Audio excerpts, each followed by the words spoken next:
എല്ലാവർക്കും പുതിയ വീഡിയോയിലേക്കും സ്വാഗതം. ഞങ്ങൾ പിറ്റേ ദിവസം രാവിലെ 8:30 മണിക്ക് ഹോട്ടലിൽ നിന്നും രാം മന്ദിർ കാണാൻ പുറപ്പെട്ടു. രാം മന്ദിറിൻ്റെ മെയിൻ എൻട്രൻസ് വരുന്നതിനു മുമ്പ് കാർ പാർക്കിങ്ങിന് സ്ഥലമുണ്ട്. രാമജന്മഭൂമിയുടെ മെയിൻ എൻട്രൻസ് ആയ ഇതിൻ്റെ പേര് സൂര്യപഥം എന്നാണ്.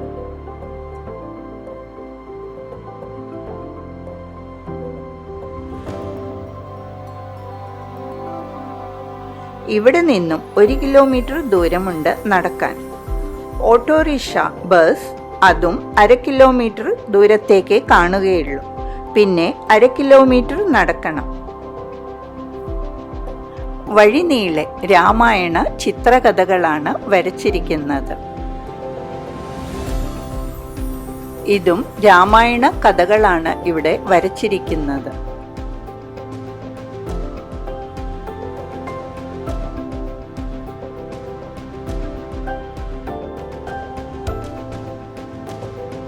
ഇവിടെ റോഡുകൾ എപ്പോഴും ക്ലീൻ ചെയ്തുകൊണ്ടിരിക്കും. ഈ വരച്ചിരിക്കുന്നത് രാമനും സീതയും ലക്ഷ്മണനും വനവാസത്തിൽ പോകുന്നതാണ്.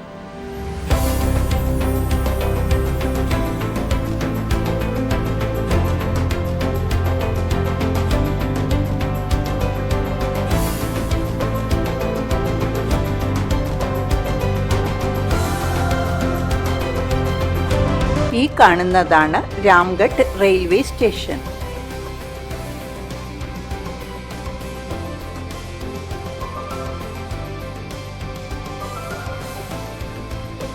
ഇവിടെ പബ്ലിക് ടോയ്ലറ്റോ നല്ല ഹോട്ടൽസോ ഒന്നുമില്ല. അതുകൊണ്ട് പുറത്തു നിന്നും ഭക്ഷണം കഴിച്ചു വരിക. തുടക്കത്തിൽ ഓരോ സ്റ്റേറ്റിൻ്റെയും ഭക്ഷണശാലകൾ ഉണ്ടായിരുന്നു.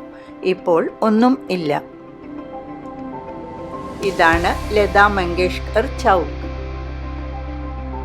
രാം മന്ദിർ കാണാൻ ഞങ്ങൾക്ക് ഉച്ചയ്ക്ക് 1 മണിക്കത്തെ പാസ്സാണ് കിട്ടിയത്. സമയം ധാരാളം ഉള്ളതുകൊണ്ട് ആദ്യം കനക് ഭവൻ കാണാൻ പോയി. കനക് ഭവൻ, രാം മന്ദിർ, ദശരഥ മഹൽ, ഹനുമാൻ ഗാർഹി ഇതെല്ലാം അടുത്തടുത്താണ് സ്ഥിതി ചെയ്യുന്നത്.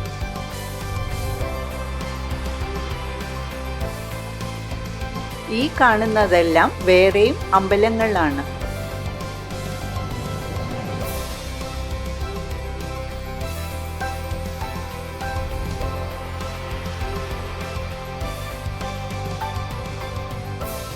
ഇത് തുളസി ഉദ്യാനമാണ്. അത് അടുത്ത വീഡിയോയിൽ കാണിക്കുന്നതാണ്.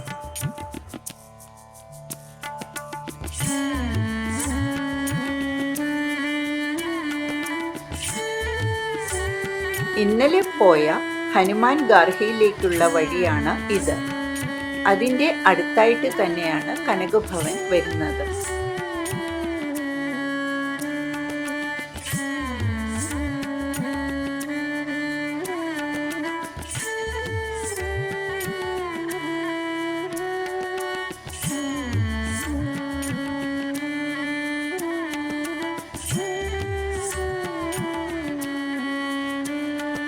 അയോധ്യ ജംഗ്ഷനിൽ നിന്ന് 2 കിലോമീറ്റർ അകലെ തുളസി നഗർ പ്രദേശത്ത് സ്ഥിതി ചെയ്യുന്ന കനക് ഭവൻ കൊട്ടാരവും അതുപോലെ ഒരു ക്ഷേത്രവുമാണ്. ഇത് രാമജന്മഭൂമിയുടെ അടുത്തായി സ്ഥിതി ചെയ്യുന്നു. കനക് ഭവൻ ശ്രീരാമനും അദ്ദേഹത്തിൻ്റെ പത്നി സീതാദേവിക്കും സമർപ്പിച്ചിരിക്കുന്നു. ശ്രീരാമനുമായുള്ള വിവാഹത്തിന് തൊട്ടു പിന്നാലെ കൈകേയി സീതാദേവിക്ക് സമ്മാനിച്ചതാണ് ഈ കൊട്ടാരം. ഇതിൻ്റെ സമയം രാവിലെ 8 മണി മുതൽ 11 വരെയും വൈകിട്ട് 4:30 മുതൽ രാത്രി 9 മണി വരെയും തുറന്നിരിക്കും. പ്രവേശനം സൗജന്യമാണ്. സീതാദേവിയുടെയും ശ്രീരാമൻ്റെയും സ്വകാര്യ കൊട്ടാരമാണിത്. ഐതിഹ്യമനുസരിച്ച് യഥാർത്ഥ കനകഭവന് കേടുപാടുകൾ സംഭവിച്ചതിന് ശേഷം ദ്വാപരയുഗത്തിൽ കൃഷ്ണൻ തന്നെ അത് പുനർനിർമ്മിച്ചു. മധ്യകാലഘട്ടത്തിൽ വിക്രമാദിത്യനാണ് ഇത് നവീകരിച്ചതെന്ന് വിശ്വസിക്കപ്പെടുന്നു. പിന്നീട് രാജ്ഞി വൃഷഭാനു കുൻവാരി ഇത് നവീകരിച്ചു. അതിന്നും നിലനിൽക്കുന്നു. പക്ഷേ ഇപ്പോഴും ഇവിടെ നവീകരണം നടന്നുകൊണ്ടിരിക്കുകയാണ്. ശ്രീകോവിലിൽ സ്ഥാപിച്ചിരിക്കുന്ന പ്രധാന വിഗ്രഹങ്ങൾ ശ്രീരാമൻ്റെയും സീതയുടെയുമാണ്. ഇവിടെ നവീകരണം നടക്കുന്നതിനാൽ അകത്ത് വീഡിയോ എടുക്കാൻ സാധിച്ചില്ല. ഇതിൻ്റെ ശ്രീകോവിലിൽ സ്വാമി ശ്രീരാമൻ്റെയും സീതാദേവിയുടെയും 3 ജോഡി സ്വർണ്ണ കിരീടങ്ങളുള്ള വിഗ്രഹങ്ങളാണ് ഉള്ളത്. ഇവിടുത്തെ വിഗ്രഹങ്ങളെല്ലാം കനത്ത സ്വർണ്ണാഭരണങ്ങളാൽ അലങ്കരിച്ചിരിക്കുന്നു.